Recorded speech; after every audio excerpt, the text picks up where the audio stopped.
అలాగే ఆత్మీయులకు పెద్దలకు కూడా కావాల్సింది ఏంటంటే, దేవుడిని విశ్వాసం ఉంచిన అందరూ కూడా ఉండాల్సింది ఏంటంటే స్థిరమైన మనసు కావాలి. హల్లెలూయా. ఒక మాట చెప్పి ఒక మాట చేయకూడదు, ఒక పని ఇంకొక పని చేయకూడదు. ఏ మనసు ఉండాలి చెప్పండి?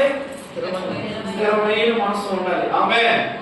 దావీదు అన్నాడు, స్థిరమైన మనసు అంతకు ముందు ఉంది కానీ పోయింది. అందుకని అంటున్నాడు, నా స్థిరమైన మనసు ఎలా కావాలంట?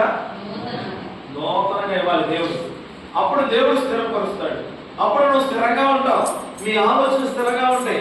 చాలా మంది ఆలోచనలో పరిగెడతా ఉంటారు, ఏదో చేద్దాం, కానీ ఏది ఒక్కడు కూడా అవదు, ఒక్కడు కూడా జరగదు. కారణం స్థిరత్వం లేకపోవడం వల్ల. అయితే దేవుడు ఈ సంవత్సరం ఈ సంఘాన్ని స్థిరపరచును గాక. స్థిరమైన మనస్సు మరలా నూతనంగా పుట్టించును గాక.